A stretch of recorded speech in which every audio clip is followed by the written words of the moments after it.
Assalamualaikum warahmatullahi wabarakatuh. Saya Putri Dwi Andita dengan NPM akhir 039 kelas B dari Prodi Gizi.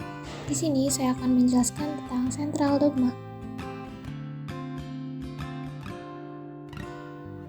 Dogma sentral biologi molekuler adalah proses ekspresi gen yang mengikuti tahapan-tahapan dalam infogenetik yang terdiri dari proses dasar replikasi DNA, transkripsi DNA menjadi RNA, dan translasi RNA menjadi protein.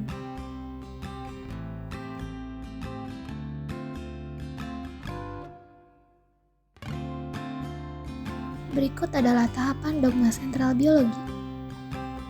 Yang pertama, replikasi. Replikasi merupakan proses duplikasi DNA menjadi DNA dengan bantuan DNA polimerase. DNA memiliki struktur antiparalel.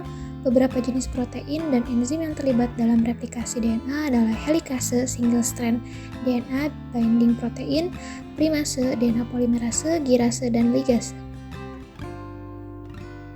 Selanjutnya ada proses replikasi. Proses replikasi DNA secara alamiah terjadi secara in vivo di dalam tubuh makhluk hidup. Namun, untuk keperluan diagnostik ataupun penelitian, replikasi DNA dapat juga dilakukan di laboratorium. Proses replikasi DNA in vivo secara umum adalah sebagai berikut. Yang pertama ada inisiasi.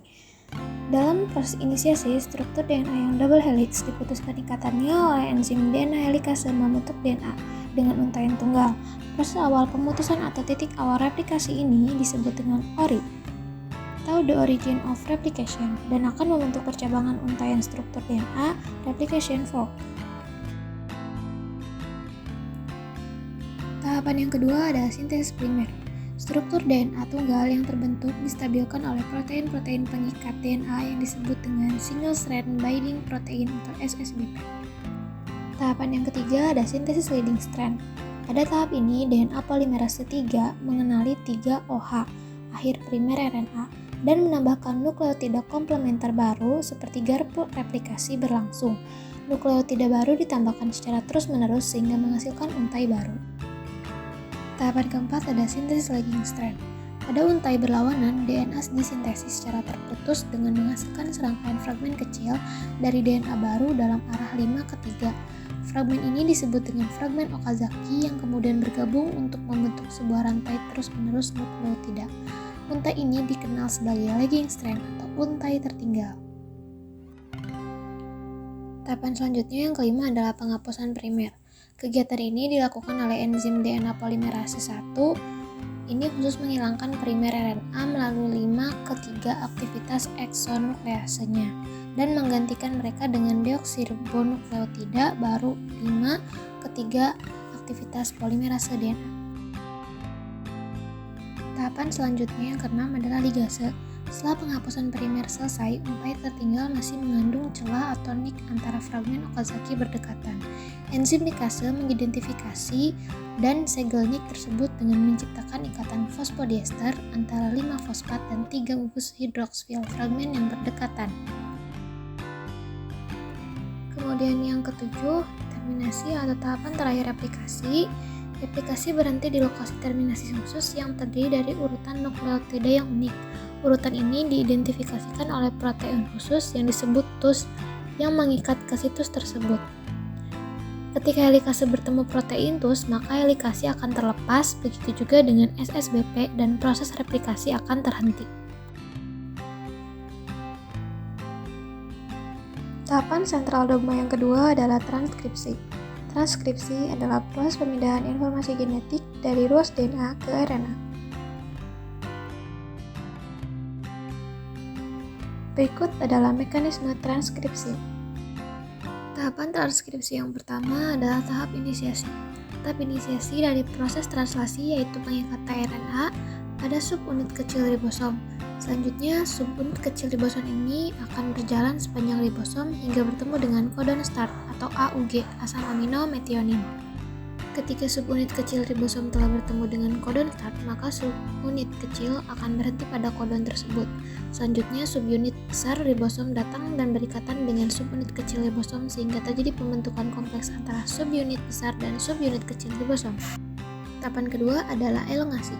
Setelah terjadinya pembentukan kompleks, kodon selanjutnya dari mRNA membutuhkan sekuen antikodon, sehingga tRNA akan membawakan asam amino yang sesuai dengan kodon tersebut. tRNA akan mengikatkan diri pada kompleks dengan metionin sehingga terjadilah pembentukan ikatan peptida. Selanjutnya, tRNA dari asam amino akan terlepas dari kompleks, datang dan membawa asam amino yang sesuai dengan kodon, lalu tRNA tersebut akan mengikatkan asam amino yang dibawa dengan rangkaian peptida sebelumnya.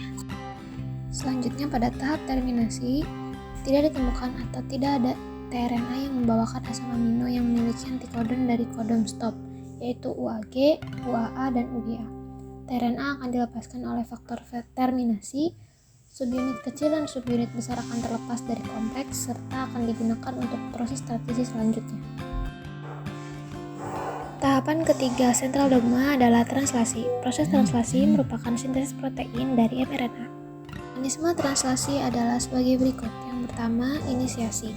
Tahap inisiasi dari translasi membawa bersama-sama mRNA, sebuah tRNA yang membuat asam amino pertama dari polipeptida dan 2 subunit ribosom.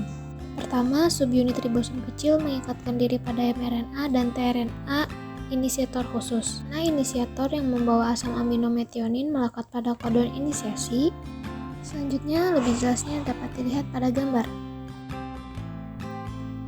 Tahap yang kedua adalah elongasi.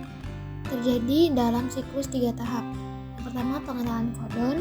Yang kedua, pembentukan ikatan peptida. Dan yang terakhir adalah translokasi.